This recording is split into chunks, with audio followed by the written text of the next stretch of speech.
সম্মানিত মুসল্লিয়ান কিরাম, দিন কত তাড়াতাড়ি চলে যায়। গত সপ্তাহে আলোচনা করলাম শিয়াবাদ নিয়ে, আজকে ইনশাল্লাহ আপনাদের সাথে সুফিবাদ নিয়ে আলোচনা করব। দুটির কারণ হচ্ছে শিয়াবাদ এবং সুফিবাদ একটার সাথে জড়িত। তাসাউফ এবং তাশায়্যুর বলা হয় তাকে যে সেটা বলে ওয়াজহান ইলা উমলাতিন ওয়াহিদা, একই মুদ্রার এপিট উপিট, একই মুদ্রা। কারণ হচ্ছে আপনি দেখবেন যত সুফিবাদ সবার সাথে তাসাউফের একটা ভালো সম্পর্ক রয়েছে। ঠিক তাসাউফের সাথে সুফিবাদে ইয়ার সাথে শিয়াবাদের একটা ভালো সম্পর্ক রয়েছে। সুফিবাদের সাথে শিয়াবাদ এবং সুফিবাদ যেন একে অপরের পরিপূরক, একে অপরের সাথে সম্পর্ক রক্ষা করে চলে। এমনকি দেখবেন যতগুলি সুফি তরিকা আছে সবগুলি শেষ পর্যন্ত গিয়ে আলী ইবনে আবি তালেব রাদিয়াল্লাহু আনহু পর্যন্ত গিয়ে শেষ হয়। কোনোটাই ওমর পর্যন্ত যায় না বা আবু বকর পর্যন্ত যায় না। আবু বকরের বংশধর হলেও তারা শেষ পর্যন্ত তরিকতে যাইয়া আলী রাদিয়াল্লাহু বংশ চলে যায়। এ হচ্ছে শিয়াবাদ এবং সুফিবাদের মধ্যে একটা মিল। এই মিলটি আমরা সবসময় লক্ষ্য করে থাকি। এর কারণ কি? মূল কারণ হচ্ছে এটাই, দুইটাই মূলত একই সূত্রে বাঁধা, একই জায়গা থেকে, কাছাকাছি জায়গা থেকে দূরে উৎপন্ন হয়েছে। দুটাই বের হয়েছে ইরাক ইরান সন্নিহিত এলাকা থেকে, ইরাক ইরান থেকে। ইরাক এবং ইরানের মাঝখান থেকে, কোনোটা বসরা থেকে, কোনোটা ইরান থেকে বেরিয়েছে। এই জন্য আপনি দুইটাকে কাছাকাছি দেখবেন, দুইটার মধ্যে অনেক জায়গায় মিলও দেখবেন, অনেক কিছুতে মিলও দেখবেন। এবং প্রশ্ন হচ্ছে আমাদেরকে আজকে জানতে হবে সুফিবাদ বা তাসাউফ বা সুফিইজম কী জিনিস। না জানলে কি হবে, আপনি যে কোনো সময় এই সমস্ত ফিতনায় পড়ে যেতে পারেন। আপনাকে এই বিষয়টা সম্পর্কে জানতে হবে। প্রথমত সুফিবাদ বা সুফি কেন বলা হয়? আরবি ভাষাতে সুফ শব্দের অর্থ হচ্ছে পশমের কাপড় যারা পরে। একটা সময় মানুষ অভাবের কারণে পশমের কাপড় পরত। পশম যে ছাগলের পশম বা বড় বড় ভেড়ার পশম যেগুলো, এগুলি মানুষ পরিধান করে থাকতো, কারণ কাপড় নাই, অভাবের কারণে। ধীরে ধীরে এটা অনেকের কাছে প্রিয় হতে আরম্ভ করলো। এই জন্য সুফিবাদ ওখান থেকে কেউ কেউ বলেছেন সুফি। এখন সুফ শব্দের অর্থ হচ্ছে যে কোনো জীবজন্তুর শরীরের গায়ের যে পশম থাকে এটাকে বলে সুফ। আচ্ছা, তাদের পরিভাষায় কী অর্থে? কেউ বলছেন যে এই সুফ থেকেই তাদেরকে সুফিবাদ বলা হয়, কারণ তারা এই পোশাক পরে থাকতো, এই পোশাক পরে তারা থাকতো। কেউ বলে যে না, এরা নিজেরা দাবি করে তারা আহলুস সুফা থেকে আসছে। রাসূলুল্লাহ সাল্লাল্লাহু আলাইহি ওয়াসাল্লামের যুগে কিছু লোক, একটা উঁচু জায়গা ছিল মসজিদ নববীর পূর্ব পাশে, সেখানে তারা বসে থাকতো। তাদের কোনো বাড়িঘর ছিল না, তাদের কোনো পরিবার পরিজন ছিল না, তারা সেখানে বসে থাকতো। যখন যে জিহাদের আহ্বান আসতো সেখানে তারা জিহাদে প্রবৃত্ত হতো। এদেরকে বলা হয় আসহাবুস সুফা। সেখানে তারা ছিল। তো নিজেদেরকে সেদিকে সম্পৃক্ত করে সুফিবাদীরা মনে করে তারা আহলুস সুফা থেকে আসছে। কিন্তু আহলুস সুফা থেকে আসলে তো সুফি হইতো না, তারা হয়তো সুফি, কিন্তু হয়ে গেছে সুফি। তার বোঝা গেল তাদের এই দাবি শুদ্ধ না। তাদের মধ্যে একদল দাবি করে তারা বনি সুফা থেকে আসছে। বনি সুফা জাহিলি যুগে মক্কা কাবার হারামের চারপাশে বসবাস করতে, এই জন্য যে তারা কোনো কাজকর্ম করবে না, শুধু এখানে কাবার সেবা করবে আর তারা ইবাদত করবে, এই চিন্তা তারা করেছে, এই দাবি তারা করে থাকে। এই দাবির আসলে কোনো সত্যতা নেই। 4 নম্বর, তাদের দাবি হচ্ছে যে তারা সুফি বলা হয় তাদের নিজেদেরকে, কারণ সৃষ্টির মধ্যে তারা একদম পছন্দনীয় ব্যক্তিত্ব, সফওয়া মিনাল খালক, সৃষ্টির মধ্যে সেরা তারা, এই দাবি তারা করে থাকে। এটাও মিথ্যা কথা। নিজের দাবি করে তো কাজ হবে না। সৃষ্টির মধ্যে সেরা হওয়ার জন্য সৃষ্টির সেরা হবে তারাই যারা রাসূলুল্লাহ সাল্লাল্লাহু আলাইহি ওয়াসাল্লামের সুন্দর অনুসারী, তারাই। এবং এই সফওয়া থেকে সুফি হয় না। সফওয়া থেকে হলে সফউইয়া হইতে পারত, কিন্তু সুফি হয় না।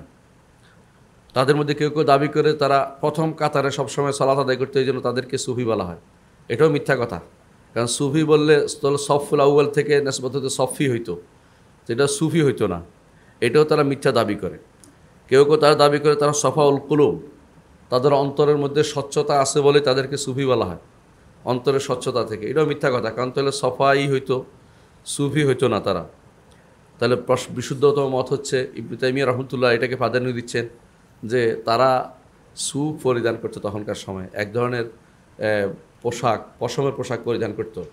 এবং তখনকার সময় এটা পরিধান করলে মনে করা হতো যে দুনিয়া বিমুখ হয়ে গেছে, আখেরাতমুখী হয়ে গেছে, এবং তার জন্য বিশেষ কোনো ব্যবস্থাপনা মানুষের মনের মধ্যে থাকতো। এই জন্য তারা এই কাপড় পরতো, এই পোশাক পরে চলাফেরা করতো। এই জন্য তাদেরকে তখন থেকে তাদেরকে সুফি বলা হতো, তাদেরকে সুফি বলা হতো। তো এরা অনেক সময় এই কাপড়ের দাবি করবে যে রসুল্লাহ সাল্লাল্লাহু আলাইহি ওয়াসাল্লাম কাপড় পরছে, এটা মিথ্যা কথা। রসুল্লাহ সাল্লাল্লাহু আলাইহি ওয়াসাল্লাম একদিন পরেছিলেন সুফের কাপড় পরে, তিনি দেখছেন দুর্গন্ধ দেখে তিনি বলছেন আর পরেন না, এটাকে খুলে রেখেছেন। কারণ রসুল্লাহ সাল্লাল্লাহু আলাইহি ওয়াসাল্লাম কোনো গন্ধওয়ালা জিনিস কখনো তিনি নিজে সহ্য করতেন না। কারণ তিনি বলতেন যে আমি এমন কিছু সত্তার সাথে আমার কথাবার্তা হয় যাদের সাথে তোমরা চলাফেরা করো না, অর্থাৎ ফেরেশতাদের সাথে। ফেরেশতারা দুর্গন্ধ সহ্য করতে পারে না। এই জন্য কাপড়ের মধ্যেই, মানে কাপড় পরার মধ্যেই যে ভাগ করতে হবে, ইসলামে এই সিস্টেম কোনোদিনই ছিল না। রাসূলুল্লাহ সাল্লাল্লাহু আলাইহি ওয়াসাল্লাম যা হাতের কাছে পেতেন, ভালো যেটা সুন্দর হতো সেটাই তিনি পরিধান করতেন। সুতরাং সুফ পড়তে হবে, সুফি হওয়ার জন্য এই নীতি শুদ্ধ নয়, তারা যেটা অবলম্বন করেছিল। তাদের বিভিন্ন নাম তারা নিজেদেরকে দিয়ে থাকে, আমরা তাদেরকে সুফি বলি, কিন্তু তারা নিজেদেরকে বলে আরবাবুল হাকায়েক, হাকিকতের মালিক। তারা হাকিকতের মালিক বলতে তারা বুঝাচ্ছে তারা দিনকে চারটা স্তরে ভাগ করে। যে কেউ হচ্ছে শরীয়ত মানে, তারা বলে কেউ শরীয়ত মানে। হ্যাঁ, আপনাদের দেশে কেউ কেউ সংসদে যাইও কোনো কোনো নারী এরকম বাগাড়ম্বর ফালতু কথা বলেছে, আপনারা শুনেছেন। কেউ বলে যে আমরা নাকি শরীয়ত মানি, আর তারা তরিকত, মারেফত, এরপর হাকিকতে পৌঁছে গেছে। এই জন্য তারা শেষ মাথায় পৌঁছে যাওয়ার কারণে নাম দিচ্ছে হাকায়েক, আরবাবুল হাকায়েক নিজেদেরকে নাম দেয়। এ নাম দিলেই তো আসল কথা নয়। এই শব্দগুলি কোনোটাই শরীয়তে না, ইসলামে নাই, একটা শুধু শরীয়তে আছে। আল্লাহ তাআলা কোরআনে কারীম বলেছেন, সুম্মা জাআলনাকা আলা শারিয়াতিন মিনাল আমরি, আপনাকে আমরা শরীয়তের উপর রেখেছি। শরীয়ত ছাড়া বাকি যেগুলি তারা বলে থাকে যে তরিকত বা মারেফত বা হাকিকত, এই তিনটার কোনো অস্তিত্ব কোরআন এবং সুন্নাহয় আসেনি। তাহলে এই নামগুলিও দেওয়া আসলে ইসলামী শরীয়তে বৈধতা নেই। এগুলি তারা নিজেদের পক্ষ থেকে তারা বানিয়ে বানিয়ে বলছে। তাদের আরেক নাম তারা নিজেরা বলে ফোকারা। ফোকারা মানে দুই অর্থ হইতে পারে, একটা হলো তারা অভাবী, এই অর্থে তারা বলে না। তারা এই জন্য বলে ফকিরতি বলে, কেউ কেউ ফকিরগিরি। এই ফকির অর্থ তারা হচ্ছে আল্লাহ অভিমুখী তা দাবি করে থাকে। কিন্তু ভালো করে তাকিয়ে দেখেন বর্তমান সমাজে এই সমস্ত যারা পীর ফকির আছে তারা কি সম্পদের অভিমুখী, কি মর্যাদার অভিমুখী নিজেরা হয়ে ঘুরছে, তারা কি আল্লাহ অভিমুখী কিনা সেটা ভালো করে দেখুন। তাদের কেউ কেউ দাবি করে তারা জুড়িয়া বা তারা ক্ষুধার্ত থাকে। বর্তমানে তারা ক্ষুধার্ত থাকে না। কোনো কোনো পীরের চারপাশে তা দেখবেন খাবার, সেটা বোধহয় আপনার 10 দিনের খাবার শেষ করতে পারবেন না। তাদের কেউ কেউ আছে নিজেদেরকে বলে মালামাতিয়া, নিজে তিরস্কার করে না, তিরস্কারকারী নয়, তিরস্কার করে এই জন্য যে কখনো কখনো তাদের কোনো মুরিদ হাতছাড়া হয়ে গেছে এই জন্য তিরস্কার করে নিজেদেরকে, কিন্তু তারা নিজেদেরকে কোনো তিরস্কার করে না। এরা শুধু দাবির উপর চলে। এই গোষ্ঠী বর্তমানে এবং সবসময় বেশিরভাগ তাসাউফের কথাই বলে, তাসাউফের কথাই তারা বলে থাকে। তাদের গ্রন্থের মধ্যে তাসাউফ ছাড়া কোনো কথা নেই। অথচ তাসাউফ শব্দটি কোরআন এবং সুন্নাহয় কোথাও আসেনি, এবং তাসাউফের এই পরিভাষাটা কখনো গ্রহণযোগ্য হতে পারে না। কারণ তাসাউফ হচ্ছে সুফ বা পশম পরিধান করার থেকে, এরা কেউ পশম পরিধান করে না। তো তাসাউফ নিজের যারা বলে থাকে নিজেকে তারা পরিচ্ছন্ন করে, এটারও কোনো দলিল তাদের কাছে নেই। কখন তাদের প্রকাশ ঘটেছে, কখন তারা আসলো, কখন তাদের উদ্ভব ঘটেছে, তারা দাবি করে থাকে যে এটা তো যুগ যুগ ধরে ছিল। এরকম দাবি সব বাগাড়ম্বর সবাই করতে পারে। এমন কেউ কেউ বলে ইসলামের পূর্বেও তারা ছিল। এগুলি সবই হলো মিথ্যা কথা। বিশুদ্ধ মত হচ্ছে যে তারা 2য় হিজরি সনে তাদের উৎপত্তি হয়েছে। হিজরি দ্বিতীয় শতকে তাদের উৎপত্তি হয়েছে। কেউ কেউ বলেছেন 150 হিজরিতে তাদের উৎপত্তি হয়েছে আবু হাশেম আর সুফির হাতে। কেউ বলছে 189 হিজরিতে, কেউ বলছে যে 200 হিজরির পরে, কেউ কেউ দাবি করেছে রসুলের যুগও ছিল। এগুলো মিথ্যা কথা।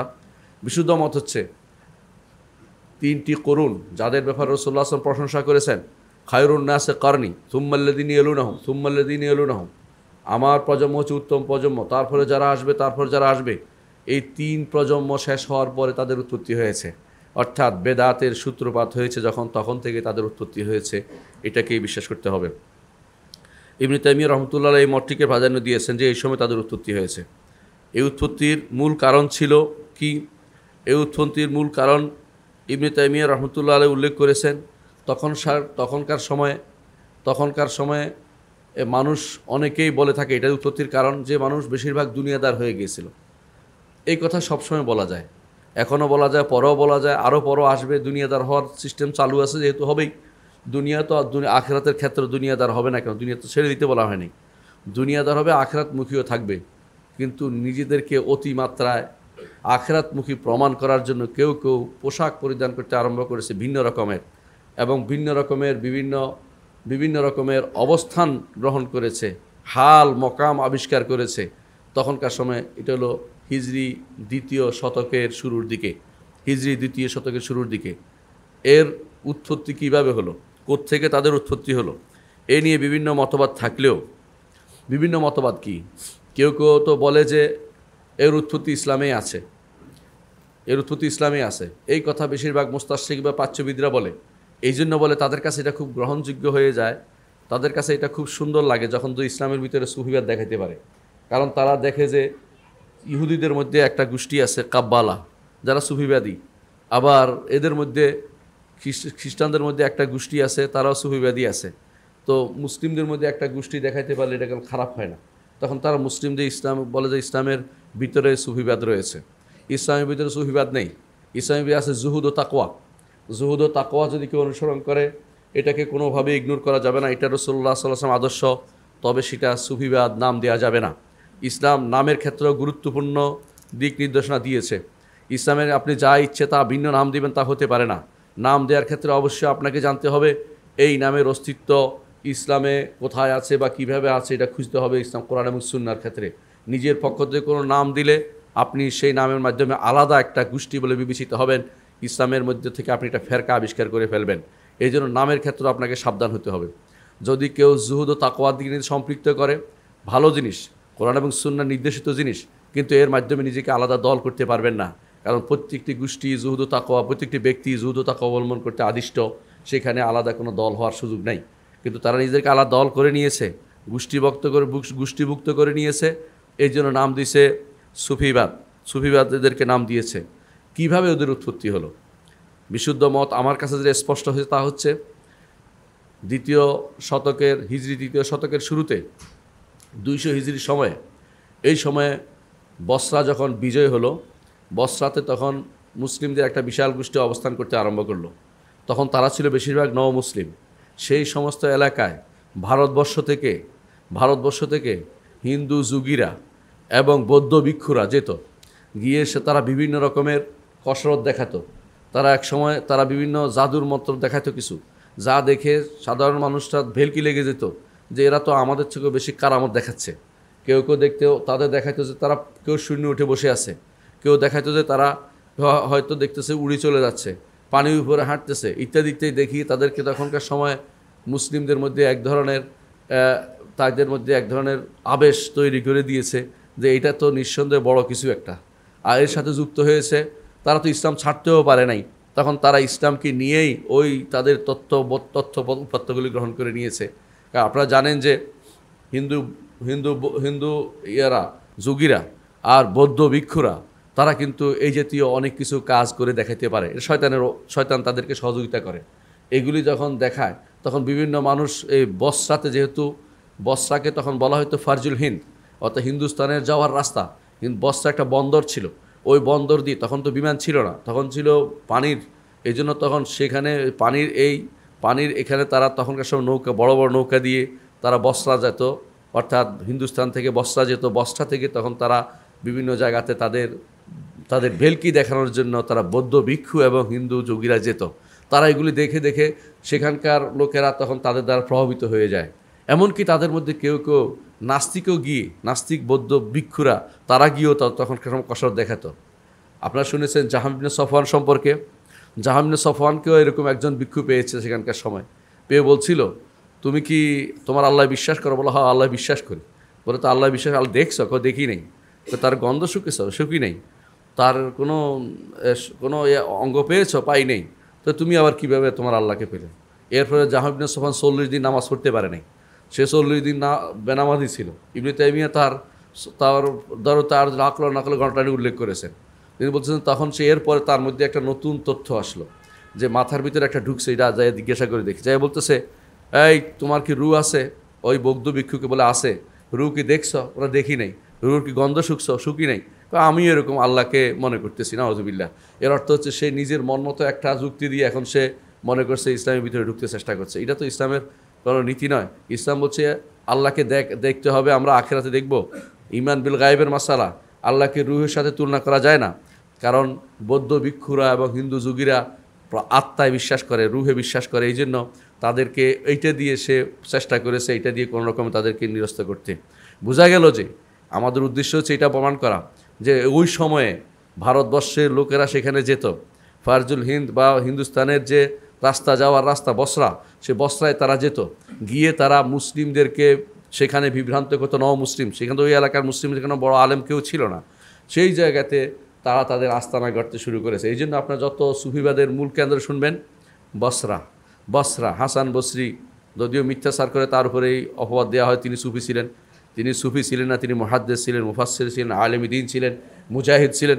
তার নামে মিথ্যা কথা বলা হয় তিনি বসরি ছিলেন। এমনরূপভাবে আরেক বসরি বলা হয় রাবেয়া বসরি, আপনারা শুনেছেন। যত বসরাতে যত সুফিবাদের উৎপত্তি হয়েছে কারণ হচ্ছে সেখানে গিয়ে এরা এই সমস্ত কসরত দেখাতো আর মানুষদেরকে বিভ্রান্ত করত। মানুষ মনে করতো এরা যেভাবে কিছুই নাই, শরীরের মধ্যে কাপড় একটা পরে আছে, আমাদেরকেও সেরকম কাপড় পরে থাকতে হবে, আমরাও তাদের মতো ঘুরে ঘুরে বেড়াবো, ঘুরে খাবো, এই চিন্তা ভাবনা করে তারাও সুফিবাদে ঢুকে পড়ে। এইভাবেই মুসলিমদের মধ্যে এই সুফিবাদ তাসাউফ ঢুকে পড়ে। এই তাসাউফ যেটা এখন বর্তমানে আছে মুসলিম বিশ্বে তাসাউফ না যা প্রচলিত আছে, এর সাথে ইসলামের কোনো কানাকড়ির সম্পর্ক নেই, সামান্যতম কোনো সম্পর্ক নেই। পুরোটাই অমুসলিমদের বিভিন্ন রকমের কসরত ছাড়া কিছুই নয়। তেমনিভাবে এই জাতীয় কসরত কিন্তু অন্য দিক থেকেও মুসলিমদের মধ্যে ঢুকেছে। সেটা হচ্ছে যখন অনুবাদ হয়েছে, যখন বিভিন্ন দর্শন অনুবাদ হয়েছে, তখন বিভিন্ন দর্শন থেকেও সুফিবাদ দর্শনটা মুসলিমদের মাঝে ঢুকে পড়েছে। কারণ বিভিন্ন দর্শনের মধ্যে এই খ্রিস্টানদের মধ্যেও একটা গোষ্ঠী, তারা এই দর্শনে বিশ্বাসী ছিল, সুফি দর্শনে বিশ্বাসী ছিল। আপনার রাসূলুল্লাহ সাল্লাল্লাহু আলাইহি ওয়াসাল্লাম তাদের সম্পর্কে বলেছেন যে আপনি বাকায়া তাদেরকে দেখতে পাবেন, বিভিন্ন তাদের মঠের মধ্যে তারা অবস্থান করছে।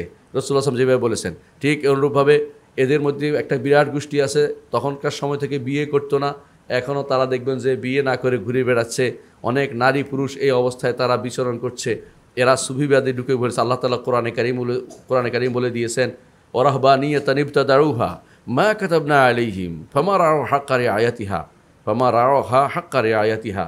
আল্লাহ বলছে রাহবানিয়া, এই বৈরাগ্যবাদ আমি তাদের উপর লিখে দেইনি, নিজেরা ইখতারাউহা, নিজেরা এটাকে বানাইছে, নতুন করে তৈরি করেছে। ইবতাদাউহা ইখতারাউহা, নিজেরা তৈরি করে নিয়েছে। ঠিক অন্য ধর্মে এরকম কিছু কিছু লোক যখন দুনিয়া বিমুখতা অবলম্বন করতে চায়, নিজেরা একটা কিছু তৈরি করে নেয়, তখন এদের দেখা দেখি মুসলিমদের মধ্যে একটা গোষ্ঠী সেটা তৈরি করে নিয়েছে। এরাও এটা কারণ বিভিন্নমুখী উৎস থেকে এই সুফিবাদের উৎপত্তি হয়েছে। তাদের মধ্যে আপনি পাবেন একদিকে সেটাকে আপনি বৌদ্ধদের জিনিস থেকে তাদের মধ্যে পাবেন, আপনি আশ্চর্য হবেন।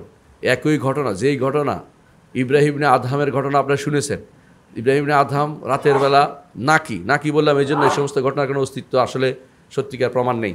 তিনি নাকি রাতের বেলা ঘরে আবাদত করতেছেন, তো উপরে শব্দ শুনছে, বলে কে শব্দ করছে?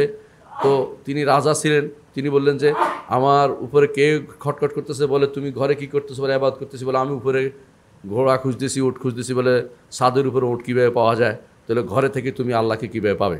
এই জাতীয় ঘটনা তারা বলে। এই ঘটনাকে ঠিক একই ঘটনা আপনি পাবেন বৌদ্ধের মধ্যে। বৌদ্ধের একই ঘটনা আপনি পাবেন যে বৌদ্ধ সে ঘরে কপিলা বস্তুতে তার হয়েছিল, ঘরের মধ্যে সে বসে ধ্যান করছিল, উপর থেকে শব্দ শুনছে। এই একই ঘটনা, বলতে পারেন গল্পের রূপান্তর। এরা কি করে? এই জন্য কারণ হচ্ছে সুফিবাদ বেশিরভাগ ঘটনা দেখবেন যে অন্য ধর্মে আছে, সেটাকে রূপান্তর করে তাদের ইসলামের ভিতরে নিয়ে এসে সেটাকে তারা নতুন একটা রূপ দিতে চেষ্টা করেছে। ইসলামের এগুলি কোনো প্রয়োজন নেই। ইসলাম দিনুন কামেল, পরিপূর্ণ দিন। এখানে বাইরের থেকে কোনো কিছু ধার করা, কোনো গল্প আনার কোনো সুযোগ নেই। এই গল্পগুলো দিয়ে মানুষকে তারা বিভ্রান্ত করে যাচ্ছে। এর অর্থ হচ্ছে আপনি দেখতে পাবেন এই সুফিবাদের উৎস হিন্দু ধর্ম থেকে যেমন আসছে, বৌদ্ধ ধর্ম থেকে আসছে, তেমনিভাবে খ্রিস্টান ধর্ম থেকে আসছে, ইহুদি কাব্বালাদের থেকে আসছে। অনুরূপভাবে যে সমস্ত মানুষ বিভিন্ন দর্শনে বিশ্বাসী ছিল, অর্থাৎ গ্রিক দর্শন বা বিভিন্ন দর্শন থেকে, সেখান থেকে ওই শব্দ এসেছে।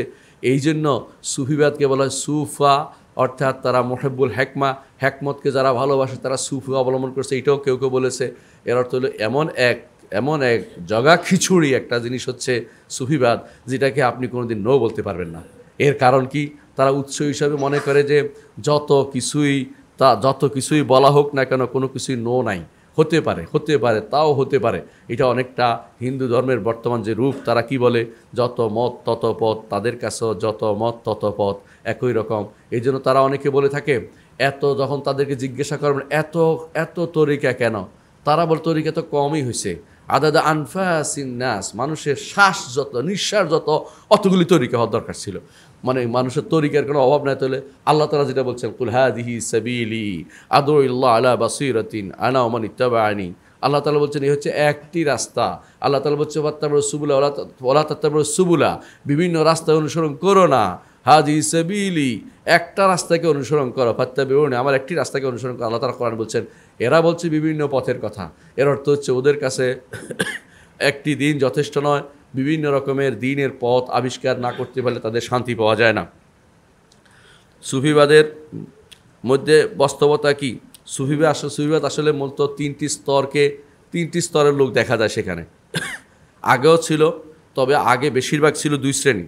এক শ্রেণী তারা কাপড়ে, পোশাকে, আদব আখলাকে তারা এটা অবলম্বন করত, এদেরকে বলা হয় সুফিয়তের রসম।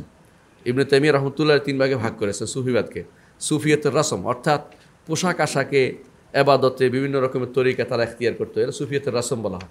এদের মধ্যে প্রথম বেদাত ছিল না, তারা এবাদতের মধ্যে লিপ্ত থাকতে পছন্দ করত। পরবর্তী তাদের মধ্যে নতুন নতুন জিকির আবিষ্কার হয়েছে, নতুন নতুন পোশাক আবিষ্কার হয়েছে, নতুন নতুন চিহ্ন আবিষ্কার হয়েছে। কেউ এখন তো চিহ্ন কী করে জানেন, রসুলের জুতার ছবি নালাইনির শরীফ কপালে অথবা টুপির মধ্যে লাগাই রাখতে হবে। কে এটা আবিষ্কার করলো? কত বড় বেদাত, কি চিন্তা করে দেখেছেন? শুধু বেদাত নয়, এটা তো গুনার কাজ। রসুলের জুতা এটা ছিল কিনা প্রথমে, দ্বিতীয়ত রসুল জুতা হলে সাহাবায়ে কেরাম কেন এইভাবে নিলেন না? তো তোমার মাথার মধ্যে কেন থাকতে হবে? তোমার এটা কবর সিজদার সময় কোথায় রাখতে হবে? তুমি তখন এটা বুকের উপর কেন রাখতে হবে? এগুলির কোনো উত্তর তাদের কাছে নাই। সব দলিল লাগে না, তাদের কাছে আবেগই যথেষ্ট।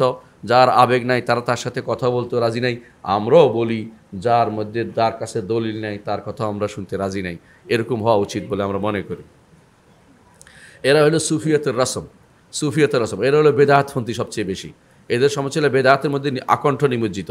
এদের কোনো বেদাত শিরকের মধ্যে তো কখনো নিয়ে যায় তাদেরকে, এবং তারা আবিষ্কার করে, অর্থাৎ তারা শরীয়ত নিজেরা প্রবর্তন করে, অনেক রকমের শরীয়ত তারা দাবি করে। এদের মধ্যে কেউ নতুন এবাদত দাবি করে, যেমন তাদের মধ্যে তারাই আবিষ্কার করেছে যে 15ই শাবান এবাদত, তারাই আবিষ্কার করেছে লাইলাতুল মেরাজের এবাদত, তারাই এই জাতীয় এবাদতগুলো তারা আবিষ্কার করে। তারা বেশিরভাগ বেদাতের মধ্যে বেশি লিপ্ত ছিল। এরা হলো আগেকার যারা অবস্থানে ছিল তারা। দ্বিতীয় স্তরে এসে তারা একটু বাড়লো। সেরকম কী করলো, তারা বিভিন্ন জায়গায় খানকা তৈরি করলো। এই খানকাগুলি এখন বর্তমান নাম হয়েছে বসিবার স্থান। দেখবেন যে অমুক তরিকার বসিবার স্থান, ওখানে কেন বসতে হবে, ওখানে ওই জায়গা কে দিল তাদেরকে, কোন তরিকার লোক এখানে বসবে? কোরআন এবং সুন্নাহর অবস্থান অনুসারে ইমানদারের জায়গা হবে মসজিদ, অথবা ইমানদারের জায়গা হবে পাঠদানের এলাকা, মাদ্রাসা। তারপর যেখানে পাঠ দিবে এখানে বসিবার স্থান, অমুক তরিকার লোকের বসিবার স্থান। এই জাতীয় যারা আবিষ্কার করেছে সবই হচ্ছে এই শয়তানদের কারখানা। যোগে যোগে দুর্ভাগ্যবশত এমন কিছু শাসক এসেছিল যারা এদের জন্য খানকা তৈরি করে দিত, এদেরকে খানকা তৈরি করে দিত। আপনি যদি কোনো ইমাম মাকরিজির খেতাতুল মাকরিজি পড়েন, আপনি আশ্চর্য হবেন যে জায়গায় জায়গায় তারা বিভিন্ন রকমের খানকা তৈরি করে দিয়েছিল। বাগদাদে, ইরাকে, ইরানে, বিভিন্ন জায়গায়, এমনকি এমন কোনো মিশরের এমন কোনো জায়গা ছিল যেখানে অমুকের খানকা নয়, খানকা তৈরি করে দেয় বিশাল সওয়াবের কাজ মনে করতো। তারা মসজিদ বাদ দিয়ে খানকা তৈরি করেছে, অথচ মসজিদ হচ্ছে ইবাদতের জায়গা। আল্লাহ তাআলা বলছেন যে এই মসজিদগুলোতে আল্লাহ তাআলা নির্দেশ দিচ্ছেন যে তারা যেন আল্লাহর নামটাকে জিকির করে, আল্লাহর নাম উচ্চারণ করে, আর তারা খানকা ছাড়া তাদের অন্য কিছু হয় না। ওই খানকাগুলো এখনও তাদের রয়েছে। আমি একবার রওনা হয়ে গেছিলাম কুষ্টিয়া থেকে, আসার পথে দেখি যে রাস্তার এই পাশে, রাজবাড়িতে রাস্তার এই পাশে হচ্ছে কাদেরিয়া তরিকার খানকা, আর ওই পাশে হচ্ছে শিয়াদের ইমাম বাড়া, বলতেছে আশুরা উপলক্ষে আলোচনা হবে কাদেরিয়া তরিকার আলোচনা হবে শিয়াদের ইমাম বাড়াতে। তো আমি শুনলে আশ্চর্য হইলাম যে সুবহানাল্লাহ, আল্লাহ তাআলা কীভাবে দুই জিনিসকে মিল করে দিল, দেখাই দিল আমাকে যে কীভাবে এরা যে দুই ভাই আপন ভাই বুঝাই দিল যে আমাদের এই আশুরা উপলক্ষে আলোচনাটা ইমাম বাড়াতে হবে, অর্থাৎ তারা কোনো সমস্যা নেই। ঠিক ওদের যে সমস্ত আলোচনা আপনি শুনবেন মাঝে মধ্যে, পুরা শিয়াইজম ছাড়া কিছুই না। আরেকটি শিয়াইজমের আরেকটি জিনিস হচ্ছে, আপনারা যারা পশ্চিম এলাকায় আছেন, বিশেষ করে রাজবাড়ী সহ একেবারে মেদিনীপুর পর্যন্ত যারা আছেন, এই পুরা গোষ্ঠী, একটা গোষ্ঠীর নাম হচ্ছে মেদিনীপুরের পীরের অনুসারী, মেদিনীপুর দরবারের অনুসারী। এরা সব শিয়া, শুধু সুন্নি নামটা লাগাইছে আহলুস সুন্নাহ, আসলে শিয়া। এদের কর্মকাণ্ড শিয়াইজম ছাড়া কিছুই না। এর উপরে একটা বই আমার ছাত্র লিখেছে, আমি সম্পাদনা করতেছি, যদি বের হয় আপনি দেখতে পাবেন। শিয়াইজম ছাড়া কিছুই নাই এদেশের মানুষের ভিতরে। শিয়াইজম যেমনি ঢুকেছে তেমনিভাবে সুফিইজম ঢুকে রয়েছে, একটার সাথে ওতপ্রোতভাবে জড়িত, একটাকে প্যাট্রোনাইজ করে, একটাকে সহযোগিতা করে। ইরানে একজন ছিল, ইরানে অনুবাদক হিসেবে ছিল রেডিও তেহরানে, দেশে আসে এক মাদ্রাসার প্রিন্সিপাল হয়েছে, এখন জমিয়তুল মুদাররিসিনের বড় দায়িত্বে আসছে। সেই ব্যক্তিকে দেখলাম সে সুফিইজমের পক্ষে, এবং সে তো শিয়া হয়ে গেছে, শিয়াইজমের পক্ষেও একবার আলোচনা করেছে যে কোনো দলিল যদি কোনো সুন্নিদের কিতাবে পাওয়া না যায়, শিয়া হাজারাতদের কিতাবে পাওয়া যাবে। মানে হচ্ছে হলো সুন্নিদের কিতাবে না পাইলে সেটা বানোয়াট হাদিসগুলি শিয়াদের থেকে নিতে হবে। তারপরে সেই ব্যক্তি দেখলাম যে কেন কেন মাদ্রাসা বোর্ড এখন কিছু আকীদা বিষয়ক কিছু বইকে সংশোধনের চিন্তা করছে, তার মনের ভিতরে আগুন জ্বলে যাচ্ছে।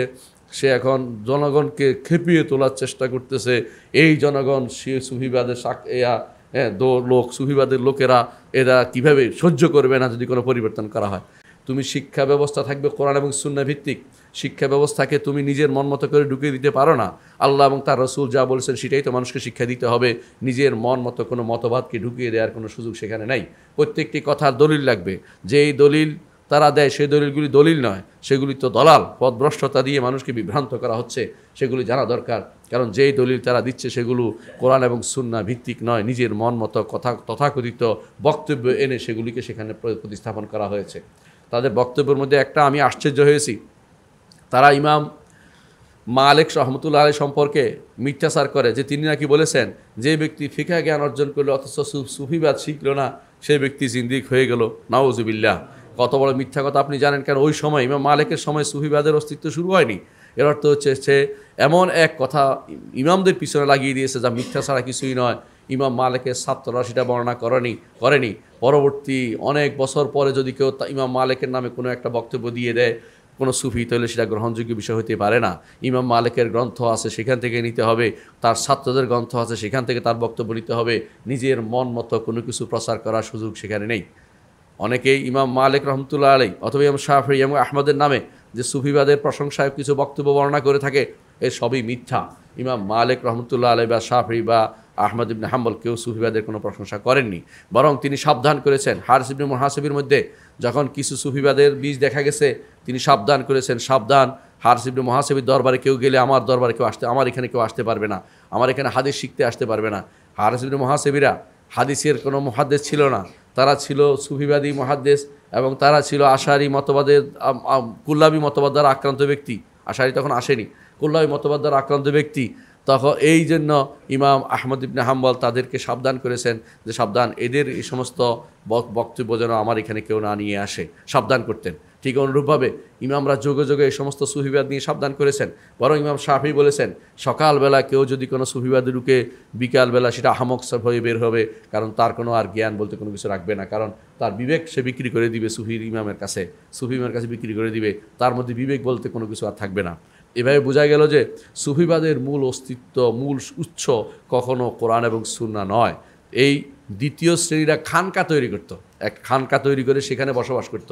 তারা তখন আলাদা একটা জগৎ তৈরি করে ফেলেছিল মুসলিমদের মধ্যে। আলহামদুলিল্লাহ সেখান থেকে আমরা বেরিয়ে এসেছি, কিন্তু তৃতীয় শ্রেণী আমাদের মধ্যে এখনও রয়ে গেছে। তাদের খানকাও রয়ে গেছে, দ্বিতীয় শ্রেণী রয়ে গেছে, কিন্তু মানুষ অনেকটা বেরিয়ে এসেছে। এখনও কিন্তু আপনি দেখতে পাবেন বিভিন্ন এলাকায় খানকা আছে। এই খানকাগুলি আরেক নাম হচ্ছে দরবার। এখন আপনারা নাম দিচ্ছেন দরবার। কেউ বলে যে অমুক চরের দরবার, অমুক চরের দরবার, দুইটাই চর। আমাদের বড় বড় চর দুইটাই দরবার আছে, দুইটাই আগে চর আছে। একটা চর, এর সাথে সিনা, এরপরে একটা আছে চর, এরপর হলো মোনাই। দুইটাই চর, মানে চর এলাকা ছাড়া কোনো যেন আল্লাহর রহমত নাজিল হয় না কোথাও, শুধু চরে নাজিল হয়। তো চর আছে, আবার বিভিন্ন জায়গাতে এই যদি চরের অভাব নাই। এই যদি যারা এই সুফিবাদী, এই ধ্যান দ্বারাই বিশ্বাসী আছেন, মনে রাখবেন আল্লাহকে ভয় করুন। আপনার ওই দরবারে যাইতে কোনো আল্লাহ রাসূল বলেন নাই, কোনো ব্যক্তির দরবার আপনার যেতে হবে না। আপনাকে কোরআন এবং সুন্নাহ শিখার জন্য আলেমের কাছে যেতে হবে, কোরআন এবং সুন্নাহ জানতে হবে, ইবাদত করতে হবে, আকীদা বিশ্বাস শুদ্ধ করতে হবে। এর জন্য আপনাকে কোরআন এবং সুন্নাহ দ্বারস্থ হতে হবে এবং কোরআন সুন্নাহ যারা জানে তাদের কাছে যেতে হবে। যারা নিজেদের মন মতো করে কোরআনের ব্যাখ্যা করে, হাদিসের ব্যাখ্যা করে, তাদের কাছে আপনি যেতে পারবেন না। আপনি আশ্চর্য হবেন, এদের অধিকাংশই কোরআন এবং সুন্নাহর অপব্যাখ্যা করে। তাদের মধ্যে এক পীরেও ব্যাখ্যা করতেছে, আপনি শুনে আশ্চর্য হবে। এক পীরে ব্যাখ্যা করতেছে যে যে আল্লাহ তাআলা কোরআনে কারীম বলেছেন যে অলিয়া মুর্শিদা, এক জায়গায় আসছে যে যে কেউ যদি কোনো আপনার থেকে মুখ ফিরিয়ে না, আপনি তাদের জন্য কোনো ওলিয়া মুর্শিদ পাবেন না। হ্যাঁ, অলি মুর্শিদ কয় যে অলি মুর্শিদ মানে পীরের কথা বলা হয়েছে। আস্তাগফিরুল্লাহ। নিজের মন মতো ব্যাখ্যা করলে অনেক কিছুই অপব্যাখ্যা করা যায়। ব্যাখ্যা নয়, এটা হলো সম্পূর্ণরূপে অপব্যাখ্যা, সম্পূর্ণরূপে দিনকে বিকৃত করার নাম। এরা দিনকে বিকৃত করে। সুফিরা সবসময় দিনকে বিকৃত করে এসেছে। কোরআন এবং সুন্নাহর ব্যাখ্যা আমাদের দেয়ার লোক আছে। আমরা কোরআনের ব্যাখ্যা থেকে আমরা মুহাদ্দিস মুফাসসিরিনদের ব্যাখ্যা নেই, হাদিসের ব্যাখ্যা আমরা মুহাদ্দিসদের থেকে নেই, কিন্তু সুফিবাদীতে কোনো ব্যাখ্যা নেওয়া যাবে না। তাদের ব্যাখ্যাই হচ্ছে বিকৃতি সাধন, নিজের মন মতো কথা দিয়ে মানুষকে বিভ্রান্তিকরণ ছাড়া কিছুই নয়। তাহলে আমরা দেখতে পাচ্ছি সুফিবাদের তৃতীয় স্তরে এসে দাঁড়িয়েছে এখন। সেটা কি? তারা এখন দরবারের সাথে সাথে আরেকটা যুক্ত করেছে, মানে তাদের কাছে তিনটাই রয়ে গেছে। ইবাদতও বানিয়েছে, জিকিরও বানিয়েছে, পোশাকও বানিয়েছে, দরবারও বানিয়েছে, আর 3 নম্বরটা রয়েছে। সেটা কি? 3 নম্বরটা হচ্ছে তারা এখন দাবি করে তারা হাকিকতে পৌঁছে গেছে। এই হাকিকতটা হচ্ছে ফালসাফা, দর্শন ঢুকাইছে। এই দর্শন যখন ঢুকেছে তখন থেকে এই আরও ভয়াবহ আকার ধারণ করছে। সেটা এক একজনে এক এক দর্শন নিয়ে আসে, এক একজনে, এমনকি শেষ পর্যন্ত লালন ধর্মের লোকেরাও সুফিবাদী বিশ্বাসী হয়ে, মানে লালন ধর্মের লোকেরাও তারা সুফিবাদ দিয়ে চালাচ্ছে। লালন একটা আলাদা ধর্ম, এটা ইসলামের সাথে কোনো সম্পর্ক নেই। এদেরকে বলা হয় কর্তা ভজা। এরা ভিন্ন ধর্মের লোক, এরা ইসলামের সাথে কোনো সম্পর্ক নেই। জোর করে তাদেরকে ইসলামী বানাচ্ছেন কেন আপনি? ওরা নিজেরাই বলে আমাদেরকে আপনার মুসলিম বলেন কেন? আমরা তো মুসলিম হতে চাই না, আমরা তো খলিল কাবার অনুসারী না, আমরা জলিল কাবার অনুসারী। অর্থাৎ খলিল কাবা যেটা মক্কাতে আছে এটার অনুসরণ করে তারা করে না। তারপরে আপনি মুসলিম বানানোর জন্য ব্যস্ত হয়ে পড়ছেন, তাদের জন্য ঘর বাড়ি করে দিচ্ছেন, তাদের অনুসারী হওয়ার জন্য আপনি মানুষদের প্রস্তাব দিচ্ছেন, তাদের লালনের মতো ছবি এনে বাংলাদেশের জায়গায় জায়গায় ফিট করে রাখতেছেন। আপনি ইসলাম কি বুঝছেন নাকি দিন বুঝেছেন, না কোনটা বুঝেছেন আপনাকে বুঝাতে পারবো না। সেটা শুধু লালনকে বলে লাভ নেই, লালন তো একটা ফ্যাক্টর বুঝাচ্ছি। এরকম জায়গায় জায়গায় যতগুলি এখন পীর তৈরি হচ্ছে সবগুলি নিজের পক্ষ থেকে এক একটা মতবাদ তৈরি করে নিয়েছে। এরা হচ্ছে মূলত কোরআন এবং সুন্নাহকে, তারা কোরআন এবং সুন্নাহকে পাশ কাটিয়ে নিজের মন মতো ব্যাখ্যা দিয়ে ইসলামকে মানুষের কাছে বিভ্রান্তিকর অবস্থায় তুলে ধরছে। তাদের মূলনীতিগুলি আপনারা বুঝতেই পারছেন। তাদের মূলনীতি কী? তাদের মূলনীতির মূল কথা হচ্ছে এটাই, সেটা হচ্ছে আমি যা বুঝি সেটা হচ্ছে দিন, মানে নিজে যা বুঝে সেটা হচ্ছে ধর্ম। এই জন্য নিজের মন মতো করে ব্যাখ্যা করে। কেউ জিকির বানায়, কেউ লা ইলাহা ইল্লাল্লাহ বলে, কেউ ইল্লাল্লাহ বলে, কেউ আল্লাহ আল্লাহ বলে, কেউ লা ইলাহা ইল্লাল্লাহ শুদ্ধ ছিল, কোনো সমস্যা ছিল না, কিন্তু এটার পড়ার সিস্টেমটা আলাদা। ইল্লাল্লাহ মানে অর্ধেক উপরে টানতে হবে, অর্ধেক নিচে ফেলতে হবে। তারা কি করতে হবে? নফসের মধ্যে দরবা লাগাতে হবে। নফস বুঝেন তো, নিজের আত্মার মধ্যে ধাক্কা দিতে হবে। আত্মা কোথায় পেয়েছে ধাক্কা দিতে? এরপরে হিন্দু ধর্ম আমি খুঁজে পেলাম যেটা কোথায় আছে। এটা হিন্দু ধর্মের কুণ্ডলিনী উপর তারা আঘাত করা। হিন্দু ধর্মের মত হচ্ছে যে মানুষের বসার সর্বশেষ জায়গা হচ্ছে একটা কুণ্ডলিনী থাকে, যেখানে মানুষ বসলে যার উপরে বসে, আপনার বসার পর যেখানে, এগুলো কুণ্ডলিনী বলে। তো আপনি যখন বসেন কোনো ধাক্কা লাগে তো কুণ্ডলির উপর ধাক্কাটা পড়ে। এই জন্য হিন্দু ধর্মের কথা হচ্ছে এইটাকে যতক্ষণ পর্যন্ত কেউ বিভিন্ন শব্দ দিয়ে আঘাত করতে করতে, একজন যোগী, একজন যে সে এটা আঘাত করতে পারে, একসময় সে পূর্ণতায় পৌঁছতে পারে। এই বক্তব্য আমার নয়, এই বক্তব্য আবু রায়হান আল বাইরুনি, যে বড় গবেষক ছিলেন, সে হিন্দু ধর্মের উপর একটা বই লিখেছে, তাহকিকু মালিল হিন্দ মিন মাকবুলা মিন মাকুলা মাকবুলাতিন ফিল আকলা ও মারদুলা। এই গ্রন্থের মধ্যে তিনি এটা উল্লেখ করেছেন। তখনই বুঝলাম যে সুফিবাদ হিন্দু ধর্ম থেকে জিকিরটাও নিয়েছে, এবং জিকিরটার কী নিয়েছে, কীভাবে করতে হবে, তরিকাতুজ জিকিরের পদ্ধতিটাও হিন্দু ধর্ম থেকে নিয়েছে। এবং কি সেটা নয়, সুফিবাদের যে সমস্ত আচার আচরণ ও মুরিদার শেখের যে চিন্তা চেতনা, এগুলি পরিপূর্ণভাবে হিন্দু ধর্ম থেকে নিয়েছে। আপনি যদি উপনিষদ পড়েন, উপনিষদ কীভাবে পড়তে হবে, উপরে বসিয়া নিচে ছাত্রকে যেই শিক্ষা প্রদান করা হয়, এটার নাম হচ্ছে উপনিষদ। অর্থাৎ উপরে বসবে শেখ, নিচে বসবে ছাত্ররা, এরপরে যেভাবে শিক্ষা দিবে, যেই পদ্ধতি, এটা নাম হচ্ছে উপনিষদ। তো সেই পদ্ধতিতেই সুফিরা তাদের মুরিদদেরকে শিক্ষা দিয়ে থাকে। সেখানে কোনো প্রশ্ন তোলার কোনো সুযোগ নেই। প্রশ্ন তুললে আপনি আর কোনো দিন হেদায়েত প্রাপ্ত হইতে পারবেন না। মানে এই জন্য তারা বলে একজন মুরিদ তার পীরের কাছে সেরকম থাকবে যেরকম একজন মৃত মানুষকে গোসল দেওয়ার সময় গোসলদাতার হাতে মৃত মানুষ যেভাবে থাকে, নড়াচড়া করতে পারবে না, আউযুবিল্লাহ, সেরকম। এবং তাদের মধ্যে অনেকেই মনে করে, পীর যদি মনে করে যে তোমার এই ইয়াটা সাজ্জাদাটা, অর্থাৎ তোমার যে নামাজের মুসল্লাটা নিয়ে মদের পাত্রে ঢুকে যায় না, তারপরে এরপরে নামাজ পড়ো, তোমাকে সেটাও করতে হবে না, আউযুবিল্লাহ। এর অর্থ হচ্ছে তারা এটা কেন বলে, তারা পীর সাহেবের কোনো কথা আপত্তি করলে তুমি শেষ হয়ে যাবে। প্রত্যেকটি পীরের বক্তব্যই তাই। এটা বলে তারা পীরে মাগা পীর বলে। এই শুনে শব্দ এটা আপনারা শুনে থাকবেন এর আগেই। আমি শুধু সংক্ষেপে ইঙ্গিত করছি এটাই, যে এরা হচ্ছে বিভ্রান্ত দলের বিভ্রান্ত গোষ্ঠী। এদের বিভিন্ন আকিদা কি? এদের আকিদা হচ্ছে 1 নম্বর আল্লাহ সম্পর্কে আকিদা তাদের। আল্লাহ সম্পর্কে তাদের আকিদা হচ্ছে, এদের মধ্যে যারা দার্শনিক তারা, এরা মনে করে আল্লাহ আসলে আলাদা কোনো সত্তা নেই। আল্লাহ সৃষ্টির ভিতরে একই জিনিস আছে, একই সত্তা। এদেরকে বলা হয় ওয়াহদাতুল উজুদ বলে। এই ওয়াহদাতুল উজুদের কায়েল ছিল ইবনে আরবি, যাদেরকে আপনাদের সুফিবাদে এদেরকে বলা হয় শেখ আকবর, বড় শেখ। এদেরকে বলা দরকার ছিল শেখ আকফর, বড় কাফের শেখ হচ্ছে ইবনে আরবি। ইবনে আরবি যে বড় ধরনের কুফরি করেছে, এই কথা আমি বলি নাই, যুগে যুগে হানাফি আলেমরা বলেছে, এবং হানাফি আলেমরা এর বিরুদ্ধে বই লিখেছে। ইমামরা এর উপরে বই লিখে তারা এটা সাবধান করেছেন যুগে যুগে, যে এমনকি ইমাম জাহাবি বলতেছেন, যদি তার কিতাব ইবনে আরবির কিতাবের মধ্যে যদি কোনো শিরিক না থাকে, আমি জানি না পৃথিবীর কোথাও শিরিক আর কোথায় পাওয়া যাবে। অর্থাৎ এত বেশি শিরিক এটা আর কোনো বলার অপেক্ষা রাখে না। ইবনে আরবির বইয়ের মধ্যে শুধু শিরিক আর শিরিকের ভর্তি। অথচ ইবনে আরবির বক্তব্য দিতে গেলে হুজুররা সারাদিন ধরে দেয়। এরা মনে করে যে আল্লাহ তাআলা স্রষ্টা এবং সৃষ্টি একই রকমের। এরা তখন ফালসাফা দর্শনে ঢুকে গেছে। এর নাম হচ্ছে হাকিকত, তারা বলা হয়। এরা তো হাকিকত যখন বলে, যে ব্যক্তি বলে হাকিকত কি, হাকিকত বলতে তারা এটাই বোঝায়, নারী পুরুষ পার্থক্য নেই, গরু ছাগল পার্থক্য নেই, হাঁস মোরগ পার্থক্য নেই, হ্যাঁ, আরও কি বোন ভাই পার্থক্য নেই, নাউজুবিল্লাহ, মা ছেলে পার্থক্য নেই, সব একই জিনিস এবং সব স্রষ্টাময়, নাউজুবিল্লাহ। এরাই হচ্ছে এই ওয়াহদাতুল উজুদের কায়েল বা সর্বেশ্বরবাদীদের, তারা হচ্ছে এই প্রবক্তা। এরা এই জায়গায় পৌঁছে গেলে তাদেরকে বলা হাকিকতে পৌঁছে গেছে তিনি। এরপরে দেখবেন যে তারা আবার এবাদত করতেছে না। কে এবাদত কেন করবো? আমি কার এবাদত করব? এই জন্য তারা বড় বড় কবিতা রচনা করে এর উপরে, এরপরে কবিতা রচনা করে। এদের মধ্যে বিখ্যাত হচ্ছে ইবনে আরবি, ইবনে হুদ, তিলমিসানি। এদের নিজে বিভিন্ন রকম নাম করে। আফিফ বলে, এরা শাইখুল ইসলাম বলতে ফাজরা তিলমিসানি। যে অনুরূপভাবে এই জাতীয় লোকেরা এর সবগুলি হচ্ছে পদভ্রষ্ট। এদের আরেকটি আকীদা হচ্ছে হুলুল, আল্লাহ নেমে এসে কারোর ভিতরে প্রবেশ করে, তারা বিশ্বাস করে। যারা এই হাল্লাজকে প্রশংসা করে, তারা সবাই আকীদা বিশ্বাস করে।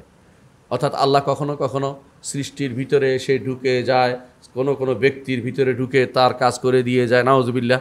এই জাতীয় বিশ্বাস তারা হুলুল, যত হাল্লাজের যত প্রশংসাকারী সবাই আকীদা বিশ্বাস করে। হয় জানে না, নয় জেনে শুনে বিশ্বাস করে, দুইটা একটা হবে। হয়তো হাল্লাজ এই আকীদা পোষণ করতো। হাল্লাজ মনে করতো যে স্রষ্টা এসে তার ভিতরে ঢুকেছে, নাউজুবিল্লাহ। আরেকটি গোষ্ঠী তাদের আছে, যে তারা বলে যে না, আমরা আসলে ওয়াহদাতুল উজুদে বিশ্বাসী না, ওয়াহদাতুল শুহুদে বিশ্বাসী। শুহুদটা কি? সেটা হচ্ছে ফানা ফিল্লাহ, আমি আলাদা ছিলাম কিন্তু আমি স্রষ্টাতে ফানা হয়ে গেছি। স্রষ্টাতে আমি ওয়াহদাতুল, আবার এটাকে নাম দিছে যে ফানা ফিল্লাহ, হ্যাঁ। আবার এটাকে তারা বাড়তি নাম দিছে বাকা বিল্লাহ। অর্থাৎ এটা হচ্ছে এখন ওয়াহদাতুল শুহুদ, মানে এখন আমি জগৎ দেখতেছি। আগে দেখতে অন্ধ ছিলাম, যখন তার ভিতরে ঢুকছি, নাউজুবিল্লাহ, এখন আমি সব দেখতে পাচ্ছি। এই জাতীয় বিশ্বাস তাদের রয়েছে। এই বিশ্বাসে বড় বড় সুফিরাই বিশ্বাস করে। এবং আশ্চর্য হবেন, আমি যার কথা একটু আগে বলেছিলাম, তাদের বইতে লিখেছে যে সুফিবাদীরা তাদের ক্ষমতা অনেক বেশি, যে সুফি পীরেরা তারা মরে গেলেও তাদের ক্ষমতা বেড়ে যায়। ওই আর্টিকেলের মধ্যে লেখা আছে, এই ইনকিলাবের আর্টিকেলের মধ্যে তারা এটা দিয়ে মানুষকে খেপিয়ে তুলতেছে যে অলি আল্লাহদের বিরুদ্ধে চলে যাবে মানুষ, অর্থাৎ শিরকের বিরুদ্ধে কেন যাবে, তার কষ্ট আর যেন দেখার কেউ নেই, তার কষ্ট মরে যাচ্ছে, সে যে শিরকে আকণ্ঠ নিমজ্জিত, এটা তাকে কে বুঝাবে? এটা যে ব্যক্তি মনে করবে কবরওয়ালা কোনো উপকার করতে পারে, সে ব্যক্তি মুশরিক, কোনো সন্দেহ নেই। তারা মিথ্যাচার করার জন্য বলে যে যে রাসূলুল্লাহ সাল্লাল্লাহু আলাইহি ওয়াসাল্লামকে আমরা যারা সহিহ আকীদা ও মানহাজে বিশ্বাস করি, রাসূলুল্লাহ সাল্লাল্লাহু আলাইহি ওয়াসাল্লামকে আমরা মনে করি তিনি মাটি হয়ে গেছেন, এই কথা আমরা কোনোদিন বলেছি? মিথ্যা কথা আমরা কোনোদিনই বলি নাই। রাসূলুল্লাহ সাল্লাল্লাহু আলাইহি ওয়াসাল্লামের তার শরীর মাটি খাবে না, রসুল বলে দিয়েছেন, কারণ নবীদের শরীরকে মাটি খায় না। কিন্তু তাই বলে রসুলের কাছে চাওয়া জায়েজ না, এটা আমরা বলি, হ্যাঁ এটা সত্য। কিন্তু তারা কি করে, মানুষকে আগুন লাগিয়ে দেওয়ার জন্য মিথ্যা অনেকগুলো কথা এনে লাগিয়ে দেবে এটার সাথে, এইগুলি হচ্ছে তাদের মিথ্যাচার।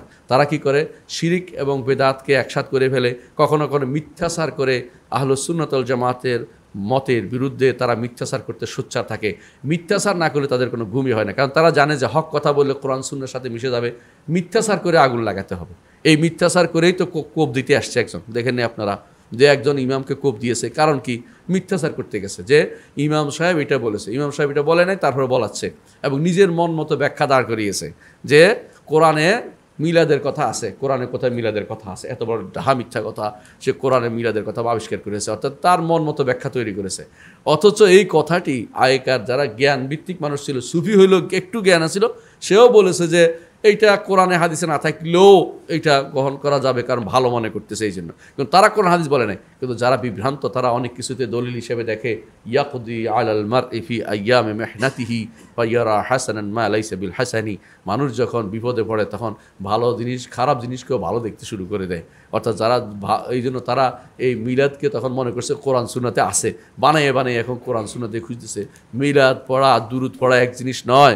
সে যে আয়াতে দলিল দিয়েছে, আয়াত হচ্ছে রাসূলুল্লাহ সাল্লাল্লাহু আলাইহি ওয়াসাল্লাম সালাত পেশ করা, সালাত ও সালাম পেশ করা, রাসূলুল্লাহ সাল্লাল্লাহু আলাইহি ওয়াসাল্লাম পেশ করা তো ফরজও, কখনো কোনো ফরজ, কখনো কখনো ওয়াজিব, কখনো কখনো সুন্নাহ। এবং এটার বিভিন্ন 39 জায়গাতে দিন রাত্রে কেউ কেউ হিসাব করেছেন 39 জায়গাতে সালাত সালাম পড়তে হয়, এবং সারাদিন পড়লে যখনই মুহাম্মদ সাল্লাল্লাহু আলাইহি ওয়াসাল্লাম নাম আসবে তখনই সাল্লাল্লাহু আলাইহি ওয়াসাল্লাম বলতে হয়। কিন্তু তাই বলে এটার দ্বারা আপনি যেই পদ্ধতি মিলাদ আবিষ্কার করেছেন তাতেও এর সাথে সম্পৃক্ততা নেই। এটার বিরোধিতা করা তো ফরজ। প্রত্যেকটি ইমানদারের দায়িত্ব হচ্ছে বেদাতকে প্রতিরোধ করা। বেদাতকে কখনো প্রশ্রয় দেয় ইমানদার করতে পারে, কষ্ট দিতে পারে না। আল্লাহ কুল্লি হাল, যেটা বলতে চাচ্ছিলাম, এদের মধ্যে তৃতীয় গোষ্ঠী যারা আছে, তারা আল্লাহ সম্পর্কে মনে করে যে আল্লাহ তাআলার ভিতরে সৃষ্টি ঢুকতে পারে। এদের মধ্যে কেউ কেউ এটা নাম দিয়েছে বেসাল শরীফ, মিলন। মিলন কত দিনে হবে গান গায় কেউ কেউ। আবার কেউ কেউ আছে এটাকে নাম দিছে খুশরোজ শরীফ, আনন্দ উৎসবের দিন। কেউ কেউ নাম দিছে বিয়ের দিন, ওরস পালন করে, আবার প্রতি বছর ওরস পালন করে। এগুলি সবই হচ্ছে এই বিভ্রান্তির পথ, যেগুলি সুফিবাদ তৈরি করে দিয়েছে। এগুলি ইসলামের সাথে কোনো সম্পর্ক নেই। যেখানে সেগুলি হবে সেগুলির বিরুদ্ধে মৌখিক প্রতিবাদ করা আমাদের দায়িত্বের ভিতরে পড়ে। যাদেরকে আল্লাহ তাআলা শাসন ক্ষমতা দিয়েছেন, তারা যে কোনো মূল্যে এদেরকে এগুলি প্রতিহত করা তাদের দায়িত্বের ভিতরে পড়ে না, আল্লাহর কাছে তাকে জবাবদিহি করতে হবে। আপনার হাতে ক্ষমতা আছে, কিন্তু আপনি চুপচাপ বসে থাকবেন, জনগণ যা ইচ্ছে তা করুক, তা হতে পারে না। আপনাকে নিজে ইসলাম বুঝতে হবে, ইসলাম মানতে হবে, ইসলামকে আপনাকে প্রতিষ্ঠা করার দায়িত্ব নিয়ে এসেছেন। যদি না পারেন আপনি ছেড়ে দেন, কিন্তু আপনি হলে আল্লাহর কাছে জবাবদিহি করবেন। আপনি পারবেন না কেন, চেষ্টা করে দেখুন। আপনি অবশ্যই কোরআন এবং সুন্নাহ ভিত্তিক ইসলামকে এই বাংলার জমিনে প্রতিষ্ঠা করার প্রচেষ্টা আপনার চালাতে হবে, নইলে আপনি ক্ষমতা গ্রহণ করার কারণে আল্লাহর কাছে আপনাকে এর জন্য জবাবদিহি করতে হবে। তা রাসূলের ব্যাপারে তাদের কি বিশ্বাস? মুহাম্মদুর রাসূলুল্লাহ সাল্লাল্লাহু আলাইহি ওয়াসাল্লামের ব্যাপারে তাদের বিশ্বাস হচ্ছে আহমদ ও আহাদ একই ছিল।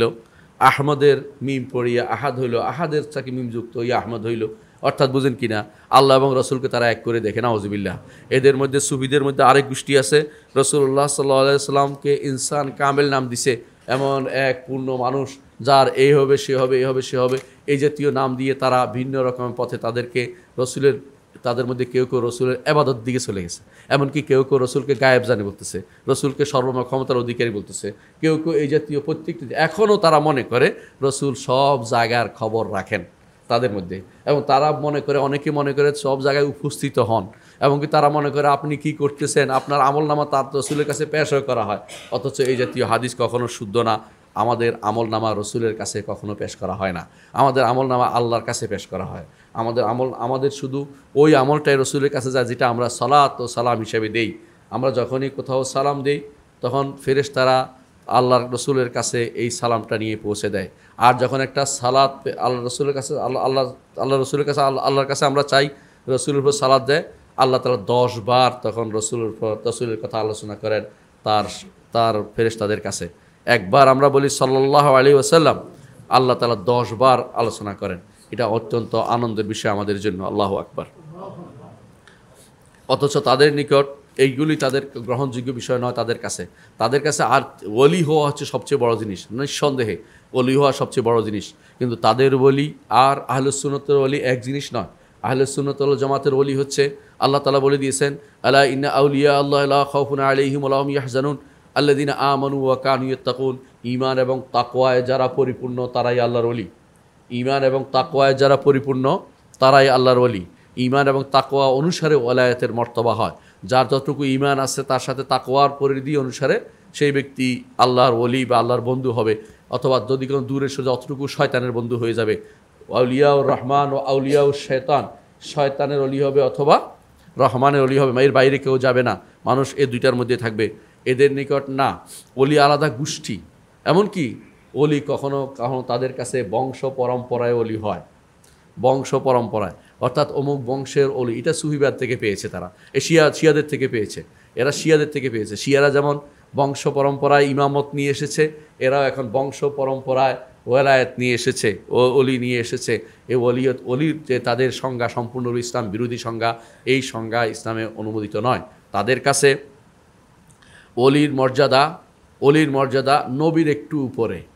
নাউজুবিল্লাহ, নাউজুবিল্লাহ। অর্থাৎ তাদের মধ্যে কেউ কেউ বলেছে তাদের মধ্যে কেউ কেউ বলে যে অলির মর্যাদা ঠিক যেমনিভাবে শিয়ারা বলে ইমামের মর্যাদা অনেক বেশি, তেমনিভাবে তারা অলির মর্যাদাকে অনেক বেশি তুলেছে।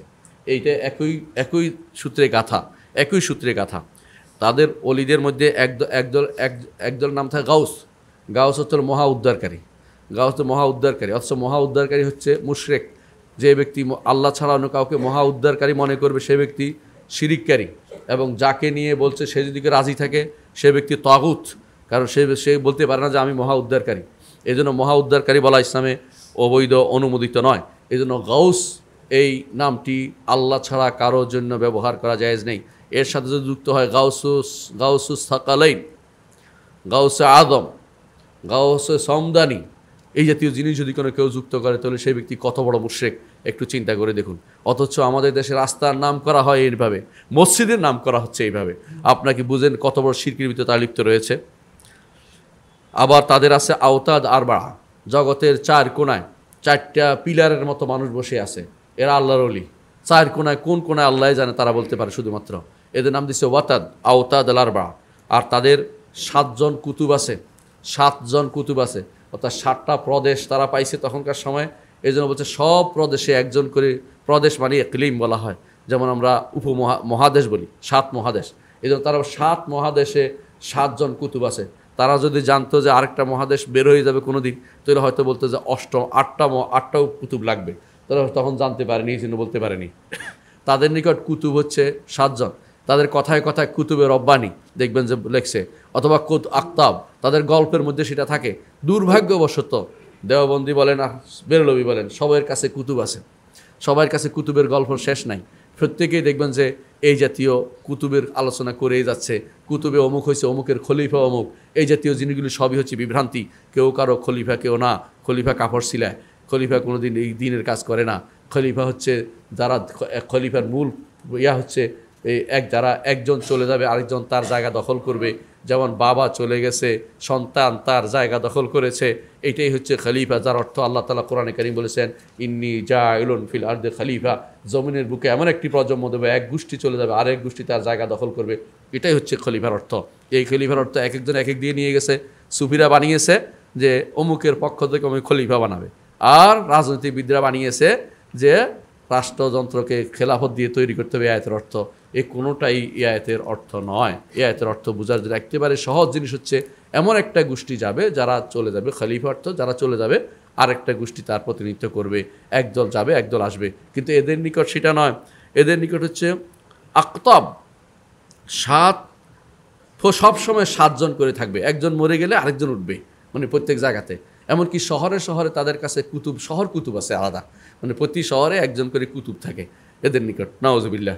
এদের নিকট প্রত্যেকে এটা বিশ্বাস করে, সুফিবাদ মানে এটা বিশ্বাস করে, প্রত্যেক সুফি এটা বিশ্বাস করে। এর মনে রাখবেন, সুফিবাদে এটা বিশ্বাস নাই, এটা সুফি না। অত বুঝলেন সে সুফিবাদী আসলে জানে না সুফিবাদ মানে এটা বিশ্বাস করে।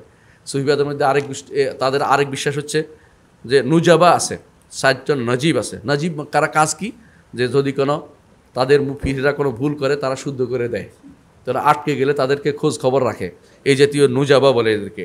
আবার আফরাদ আছে, একক ব্যক্তিরা ঘুরে বেড়ায়, যে কোনো সুফির কোনো সমস্যা হলে সুফির সহযোগিতার জন্য ঘুরে বেড়াচ্ছে, এই জন্য তারা অন্ধকারে ডাকে, অমুক আমাকে অন্ধকারের লোক কারা আছে, আমাকে এখানে কারা সাহায্য করে, এগুলি সব তারা ধারণা করে একটা রাজত্ব। তারা আল্লাহর রাজত্বকে ভাগ করে গাউস, ওয়াতাদ, আক্তাব, নুজাবা এদেরকে আফরাদকে দিয়ে দিয়েছে। অথচ প্রত্যেকটা শিরিক। আল্লাহর রাষ্ট্র পরিচালনায়, আল্লাহর জগৎ পরিচালনায় আল্লাহর কোনো সাহায্যকারী লাগে না, আল্লাহর কোনো অংশীদার লাগে না।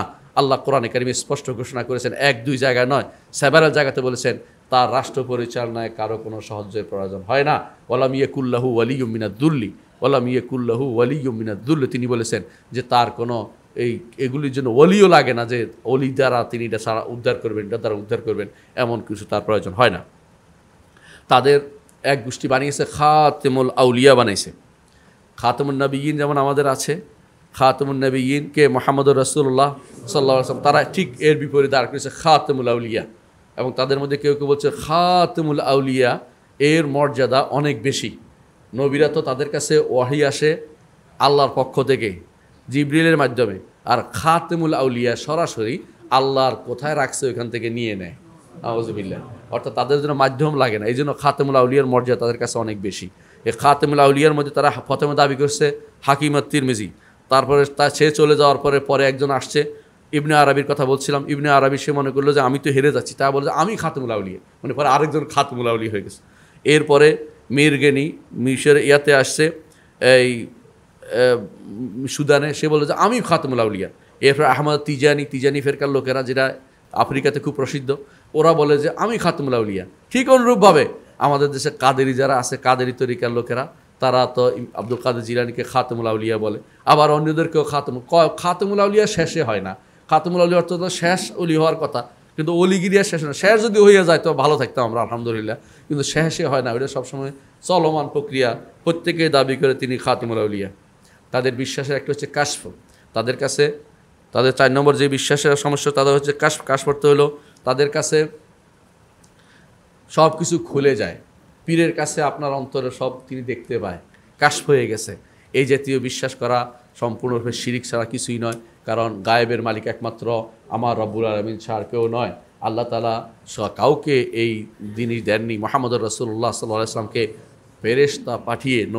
ফেরেশতা পাঠিয়ে শুধুমাত্র জানানো হতো কি হয়েছে না হয়েছে, তারপর রসুল বলতে পারতেন। কখনো কখনো রাসূলুল্লাহ সাল্লাল্লাহু আলাইহি ওয়াসাল্লাম মাসের পর মাস তিনি কষ্টে ভুগেছেন, জানতে পারেননি।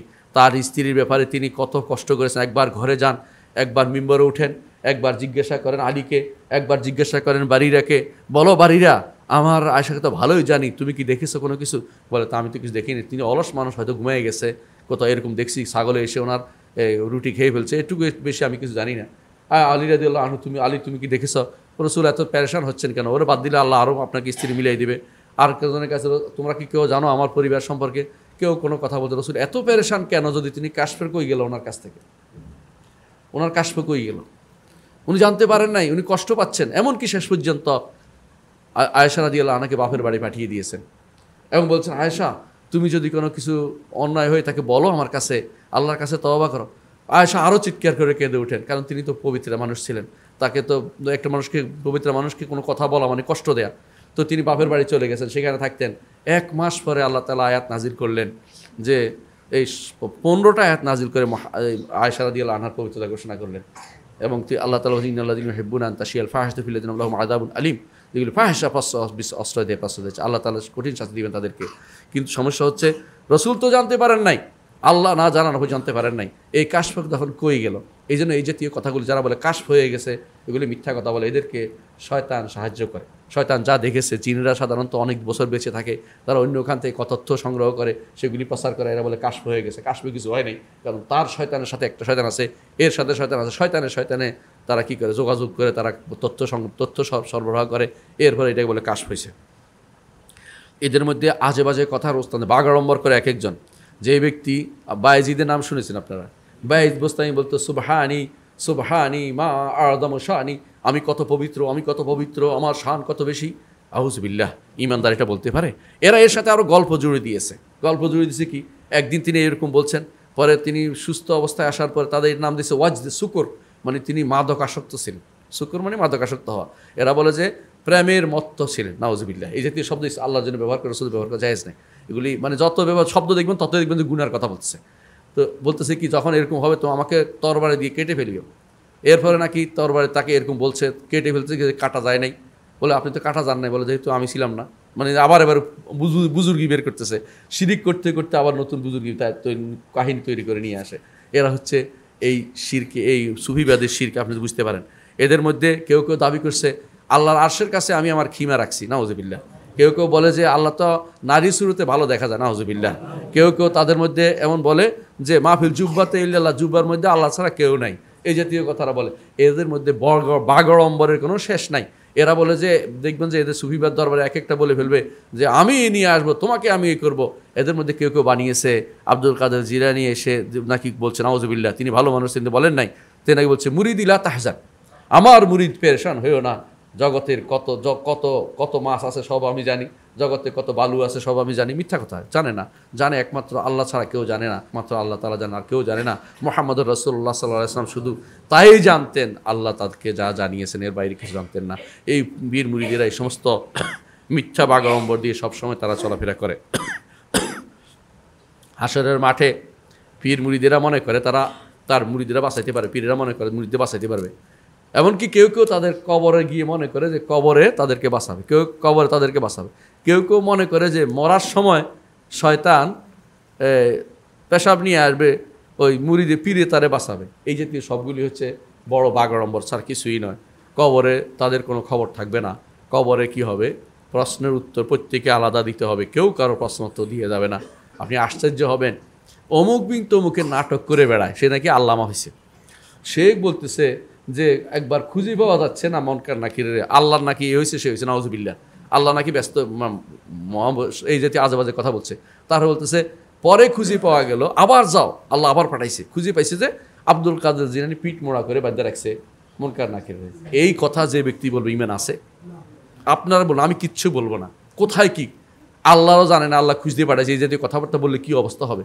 কেউ যেটা বলে ইমান থাকবে তার? এই জাতীয় মানুষগুলো এখন আল্লামা হয়ে গেছে, নাটকও করে, এবং আপনাদের কাছে বিশেষ গ্রহণযোগ্য ব্যক্তিত্ব হয়েছে এরা। অমুক বিন তমুকেরা এই কাজ করে বেড়ায়। আপনাদের বোঝা উচিত যে এগুলি হচ্ছে আল্লাহর দ্বীনের শত্রু। এরা জাহেলে মোরাক্কাব, দিন সাথে তারা সম্পূর্ণ অজ্ঞ। এগা বাগাড়ম্বর করে বেড়ায়, সবাই বাগাড়ম্বর করে বেড়ায়। এবং কি কেউ কেউ মনে করে বাগদাদ শরীফে মূল্যে আর আযাব হবে না, কেউ কেউ মূল্যে সৃষ্টিয়া তরিকার মূল্যে আর আযাব হইব না। এত সোজা জিনিস, যে আল্লাহর ইবাদত করবে সেই ব্যক্তি, যে ব্যক্তি আল্লাহর ইবাদত করে আর মৃত্যু পর্যন্ত ইবাদত করে যেতে হবে, নাহলে ইবাদত আযাব বন্ধ হওয়ার কোনো কারণ নাই। তাদের কাছে কেউ কেউ, আমি শেষ করবো ইনশাআল্লাহ, তাদের কাছে কেউ কেউ মনে করে যে তাকলিফ, অর্থাৎ ইবাদত একটা পর্যায়ে পর্যন্ত করে যখন সে বুঝতে পারে না, মানে সে কি বুঝতে পারে না, নিজেকে চিনতে পেরেছে, সেই ব্যক্তি আর ইবাদত লাগবে না, কারণ সে তো আল্লাহকে চিনছে, নিজেকে চিনছে, অর্থাৎ একই হয়ে গেছে এখন। হ্যাঁ, না হানু কেলা না হালাল না রুহা না বাদানা, তারা কবিতা বানাইছে, আমরা দুইজনে এক রুহেতে আবিষ্কার, এক রুহ এবং এক বদনে ঢুকে গেছি, এখন আর আমাদের কার ইবাদত করবো? এবং তারা বলে ওমান আহ, আমি কার ইবাদত করবো, আমি তো সেই, তো এনার ইবাদত করে না। এমনকি ইবনে সাবিন একদিন রওনা হয়েছে তার ছাত্রদের নিয়ে, তো মরা কুকুর একটা দেখে তার ছাত্র বলতেছে যে ওস্তাদজি এইটাও কি সেই? তুই ওইটা দেখলি কোথায়, ও দুইটা দেখলি কোথায়, ওইটা প্রশ্ন করেছো তো, এইটা তো তুই বিপদে পড়ছে, মানে তুই তো এখন পর্যন্ত তোর ইমান ঠিক হয় নাই, ওইটা দেখছস, এইটা তোর জন্য তুই তো এখনো ওয়াহদাতুল উলূহিয়্যাহ বিশ্বাসী, হাকিকতে বুঝতে পারিস নাই, মানে তুই আর ওই একই দেখবি। হ্যাঁ, পাক ভারতীয় এক বড় লেখক আছে, যার নাম বলতে চাচ্ছি না, থানাবনের লেখক, থানবী তাকে বলা হয়, একজন ব্যক্তি আর কি, নাম বলতে চাচ্ছি না। তিনি লিখছেন, জিজ্ঞাসা করছে যে তাহলে মিষ্টি আর পায়খানা একজন রাখা আছে, তো কিভাবে এখন এক যদি ওয়াহদাতুল উলূহিয়্যাহ দেয় তাহলে কীভাবে খাবে দুটাকে?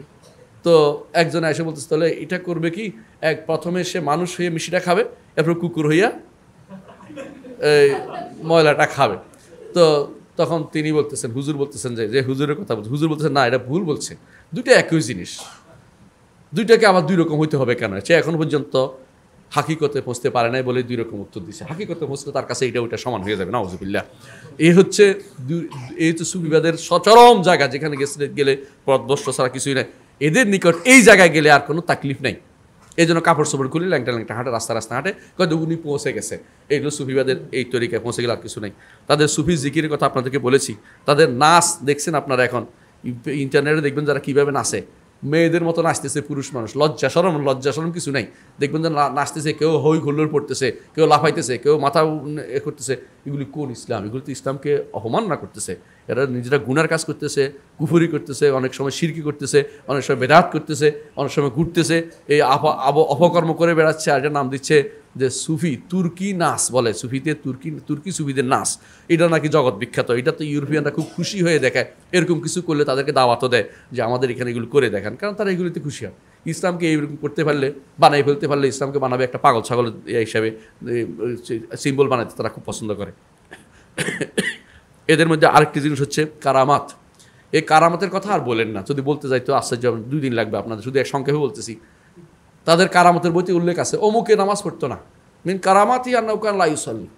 অমুক কারামত হচ্ছে তিনি নামাজ পড়তেন না। অমুকের কারামত হচ্ছে এটা যে তিনি চুরি করতেন। অমুকের কারামত হচ্ছে এটা তিনি মিম্বরের উপরে উঠে বড় বড় শব্দ ছাড়তেন, বুঝছেন তো, পিছন দিক থেকে। এরপরে আর বলতেন যে কেমন হইলো, নাউজুবিল্লাহ। এগুলি বলে কারামত। যদি বিশ্বাস না আপনি পড়ে দেখেন, আমি একটাও বানাই বলছি না, কোথেকে জানবো, এগুলি পড়ে পড়তেছি। জামে কারামাতুল আউলিয়া নাভানি, এর পড়লে আপনি আশ্চর্য হবেন যে কারামতুল আউলিয়া, অলি আল্লাহদের কারামত জমা করছে এটার ভিতরে। যদি এইগুলি যদি কারামত হয়, তো কারামত তার কোনো কিছু নেই। কারামত ইসলামে 2 কারণে হয়, মনে রাখবেন। একজন হচ্ছে আল্লাহর পথের যে দাড়ি, তাকে সাহায্য করার জন্য হয় কাফেরদের বিরুদ্ধে, এবং ফাসিক আল্লাহ তাকে সাহায্য করার জন্য, তাকে সাহায্য করা। দ্বিতীয় হচ্ছে তার ইমানকে মজবুত, দাড়ির ইমানকে মজবুত করার জন্য। কারামত যখন তখন দেখানোর জন্য হয় না। কারামত হয় শুধুমাত্র 2 টাকার সম্মানিত কোনো একটা বিপদে পড়েছে, সেখানে দাড়ি, আল্লাহর পথে দাড়ি তাকে সাহায্য করার জন্য হয়, অথবা তাকে ইমানকে মজবুত করার জন্য হয়, যে দাড়ি আল্লাহর পথে সে কোনো একটা বিপদ, তার ইমানের ব্যাপারে সন্দেহ যেন না আসতে পারে, সেই জন্য হয়। এই জন্য কারামতের ব্যাপারে সবচেয়ে বেশি হয়েছে তাবেঈন, আতবা তাবেঈন, পরবর্তী সাহাবায়ে কেরামের মধ্যে এরকম কারামতের খুব সরাসরি ছিল না। কেন? তাদের ইমানের কোনো মজবুত দুর্বলতা ছিল না। কারামত দিয়ে শক্তিশালী করা হয়, কারামত দিয়ে শক্তিশালী করার দরকার ছিল না তাদের। তার রাসূলুল্লাহ সাল্লাল্লাহু আলাইহি ওয়াসাল্লাম যা বলেছেন তা সিদ্দিকিন পর্যায়ের মানুষ দেখেই বুঝেছেন হক কোনটা, তাদের জন্য আর বাড়তি কিছু লাগে নাই। আলা কুল্লি হাল, আমরা সংক্ষেপ করছি এই জন্য যে এই গোষ্ঠীটা লম্বা আলোচনা করলে কয়েকদিন করা যাবে। শুধু এটাই বোঝা দরকার যে এরাও পথভ্রষ্ট, এদের থেকেও আমাদের ইমান বাঁচাতে হবে। এদের পাল্লা একবার পড়ে গেলে আপনার ইমান নষ্ট করার কোনো জায়গার দরকার নাই। এরাই আপনার ইমানকে বিনষ্ট করে দিবে। আকুলু কাউলি হাদা ওয়াস্তাগফিরুল্লাহ লি ওয়া লাকুম ওয়া লিসাইরিল মুসলিমিন ফাস্তাগফিরু ইন্নাহু হুয়াল গাফুরুর রাহিম।